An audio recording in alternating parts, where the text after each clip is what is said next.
started from Cradle. So I was the Ideas Bank executive at Cradle, where I was looking at everybody else's business plans and criticizing their plans and looking at whether the plan is going to be commercially viable or not. So at that point in time in 2012, we were looking at My Taxi, which is today's Grab, and they were one of our recipients, and we gave them 150,000 ringgit. So that was where I started at Cradle, and then after Cradle I got poached by one of the startups in Singapore to do sales. So I was with Pigeonhole Live or Pigeon Lab for a year and a half. So after that I went into another startup and then another startup, and then I started learning coding, and then long story short, I started my own startup.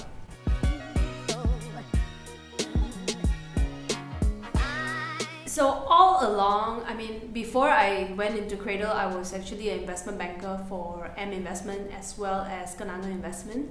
And at that point in time, I was very, very bored. Like, I was working, but I was bored. The money was good, but it's like every day coming in, going to Bloomberg machine, pulling out some numbers, putting it onto reports, and then sending them out every single day. It was very boring, and for me, it was not something I wanted to do. Every so and again, you go and look at established businesses and figure out what they want to talk about to their investors, and then you write a report about them. That was quite good the life, but it wasn't what I was looking for. I was very bored. So what got me really started actually was just, I was at the pit already. I was really down, didn't know what to do in my life. I even went to the extent of becoming an actress. And it was just, I really didn't know what to do with my life, and I couldn't start over, because my parents already spent the money on me, literally spent $500,000 on my education. I can't do it again, I can't do over, so it's kind of over for me.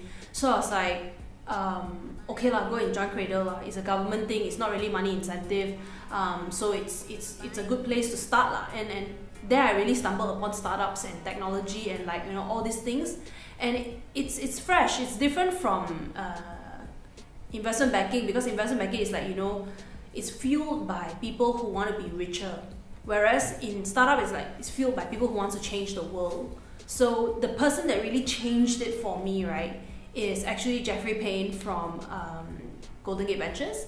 So on one of our occasions where we met up for breakfast, he actually told me when I actually see a startup founder in you, and that really planted the seed for me, and I think it was what I really needed to hear to say, okay, let's go. So after he told me that, and then every time when I work with a startup, I'm always like, I would have done it this way. No, I will remember next time I won't do it. So I always had this okay, next time I won't do that. What he did, next time I won't do. But then I never had the nerve to actually get started until I actually learned coding. Then I was like, okay, the conviction, everything's done. I pieced everything together and said, let's do it.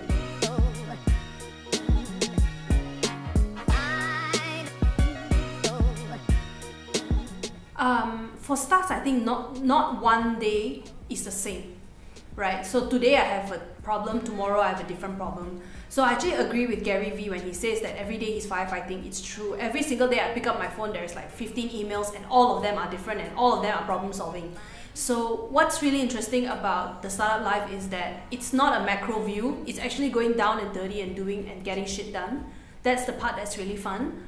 Because back in the banking days, right, it was always okay, we just look at it from an outsider's perspective and then give an evaluation about a company. But today it's more like, if I don't do this now, if I don't act and I don't do X, Y, Z, then nothing gets done, and then there's no sales, or there's no something, there's no product, or there's no improvement or progress in the startup. So every single day is I have to do something, and every single day is different. So it's either okay, I'm hiring a new guy, I need to train him, or I need to fundraise, but okay, I've got these 3 new people that I need to train, or I have okay, the product's ready, somebody needs to test it, but I'm still not convinced, I want to test it again, or I need to plan on somebody's sales pitch, or if there's a huge client that I need to personally work on.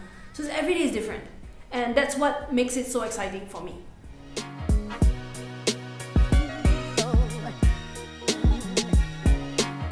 I think the first thing I find is their ability to adapt to me, because I'm also difficult, right? So I need to find someone who can understand me and who can work at my pace.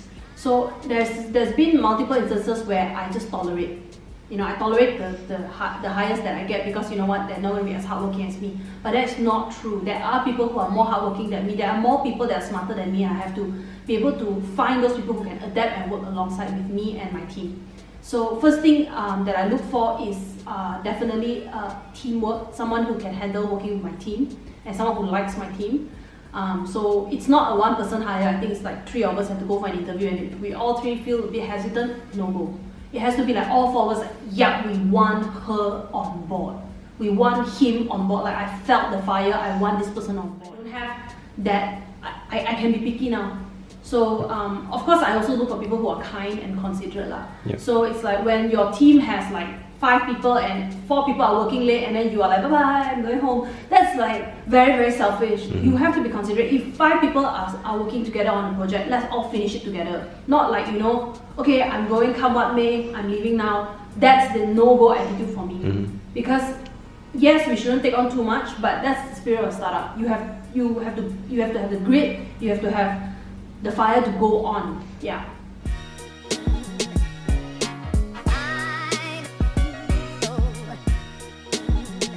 Wow, I've had a lot of fuck-ups. I think as a first-time founder, there are a lot of things that I do I wish I didn't do. There are a lot of things that I didn't do I wish I did sooner. And there are also things that I did that I wish I could turn back time. So while Firdaus is sitting right here, I would like to also declare that I nearly fired him twice.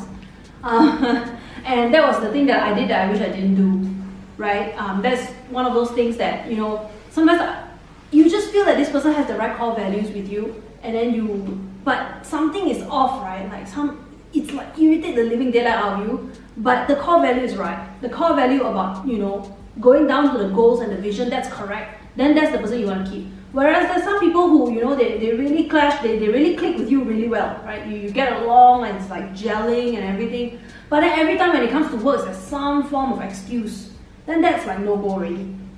Right? So there was 2 people that I kept in the team longer than I should have. I should have let them go sooner.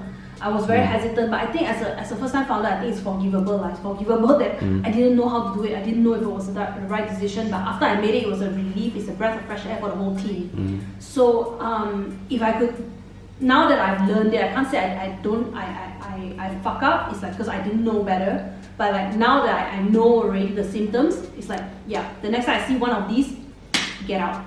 Yeah. So mostly, I mean, the fuck-ups come with like manpower, human to human interactions, how I talk to the customer. Sometimes maybe I was, a bit brash, sorry. Or sometimes when I talk to my investor, I can be a bit like, straight to your face, and I'm a bit disrespectful by Asian standards. Yeah, which gets me in trouble a few times. So these are some of the things that I've done that was a bit wrong, like not wrong, I feel that I was right, but just diplomatically incorrect. But no general fuck-ups that I could think of. Like I didn't take people's investment and not deliver according to what I want, or I didn't cheat people. I think those were things that would be major fuck-ups for me now.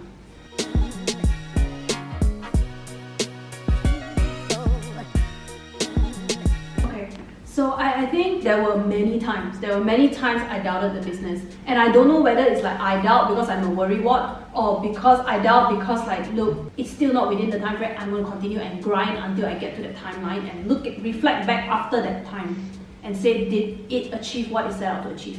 So instead of like every day worrying and every day thinking of pivoting, why don't you set a timeline for yourself and say like, okay, in the next 12 months, this is what I'm going to do. If it doesn't achieve it, then okay, I give it my best. But if you're going to think about it like today, midway, what's the basis? You didn't have a KPI to check, you didn't have goals to look at, you didn't have matrices you set for yourself, you didn't have milestones. So it's very important that you have to, ahead of time, you have to set the milestone first, and then you look back after you hit that time, then you look back and say, okay, I did my best, I really cannot.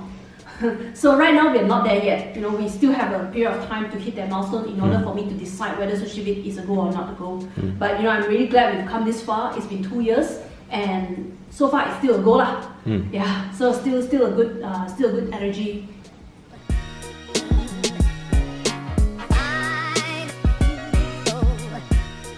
So we have Myanmar, we have so many developing countries, we have Philippines, we have Malaysia, Singapore. These countries itself is huge amount of population already. Indonesia alone is 300 million, so 200 odd million. But yeah, so for me, if we can be the single largest player for Southeast Asia, is amazing for me. It's a huge achievement already.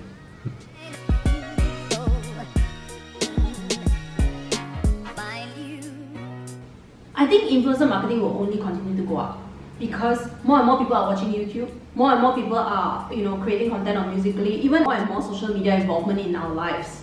So it will not go down. I think it's only going upwards. But how we utilize it for advertising is a different story. I think people no longer crave for look, this is a product placement right here, right here. No, people don't want that anymore. People want real reviews of your product. If your product is good, we tell you it's good. If your product is shit, we tell you it's shit. At least we are honest. I think the market is going in that direction where we are going to be pursuing authentic, genuine content.